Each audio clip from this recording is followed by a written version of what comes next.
to that candle flame and become one with that flame.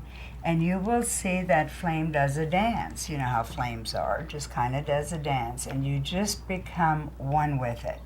That is a very simple and easy way to still the mind. Okay. I've never tried that before. Haven't you? No, oh, I yeah, haven't. it is. I learned that years ago. Not that I'm a great meditator.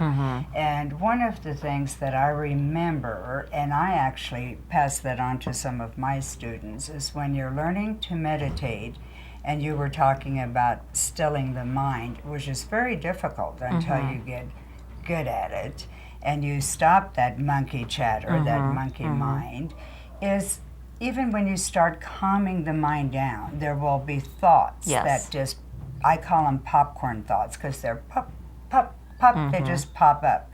The worst thing you can do is say, I'm not going to think about that. I'm not going to think about that. Because then that's all you're doing is thinking about it. That's right. So I say allow that thought just to flow in, but then also watch it flow back out.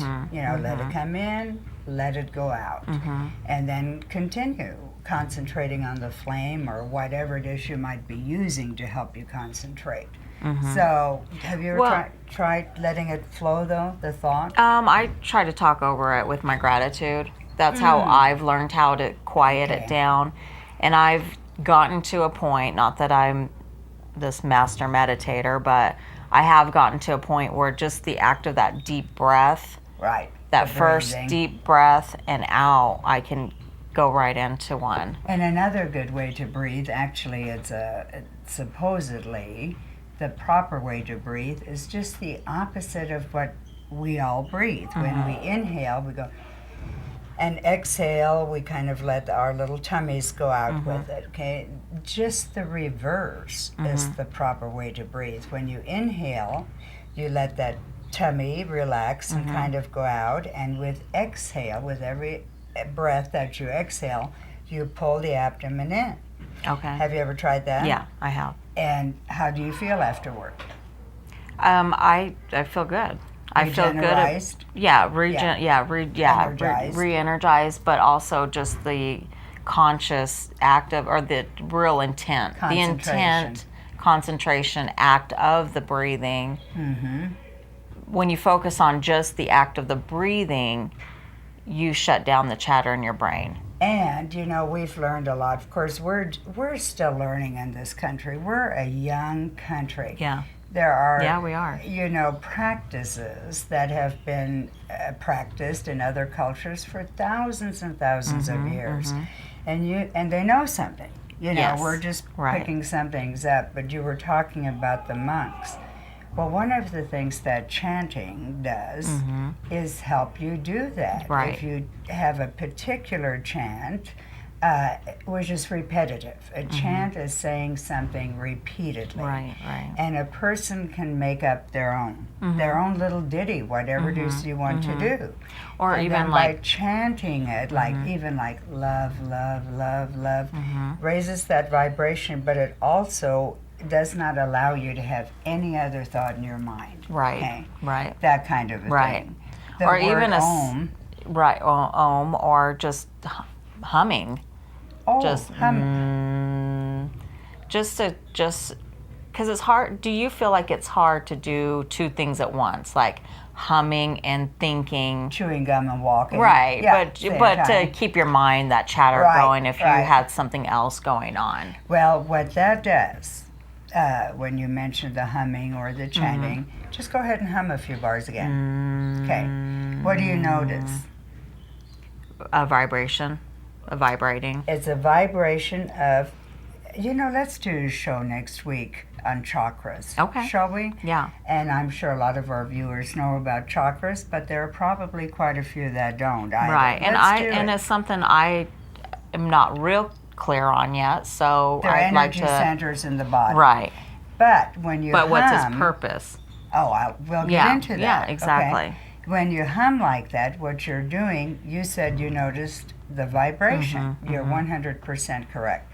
But the vibration of up in here and here and here, which are all upper chakra centers Okay. to help you reach that higher vibration, to bring you up a few notches, Right. okay? And that's probably why when you only do 5 minutes or 10 minutes that you actually feel lighter. You feel more energetic when you get rid of That energy the energy in the junk mail. that's pulling you down. Yeah, all that. And I love when you said the junk mail in your mind. Yeah, the 'cause junk mail in your mind.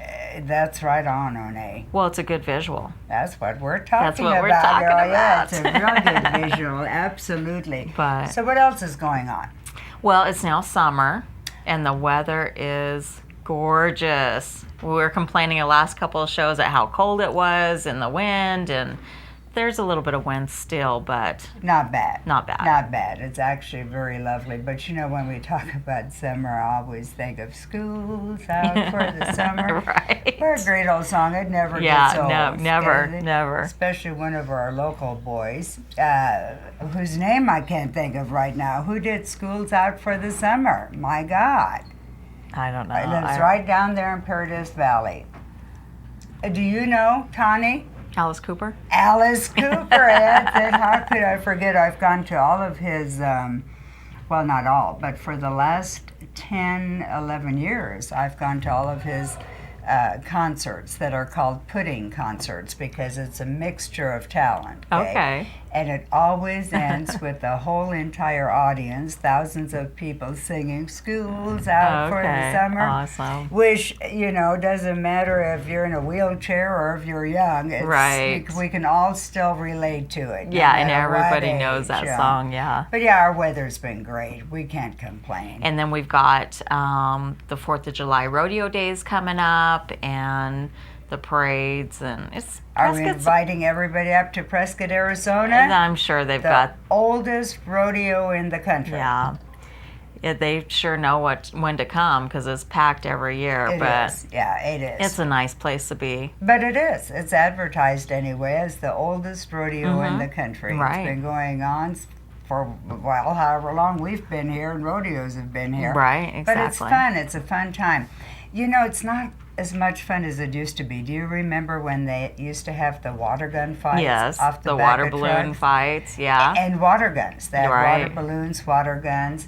What it was is people would ride in the back of their pickup trucks and just throw water balloons at each other or water guns, and it was just a lot of fun. Everybody, the viewers, the bystanders were part of the parade. And as what happens quite often is yeah. somebody ruined it by having put a rock in one of Rock those or ice or something, in yeah. one of those balloons and threw it at somebody, and the city did away with it. Yeah, Which, it's too bad. well, it's too bad. Because it was a nice tradition.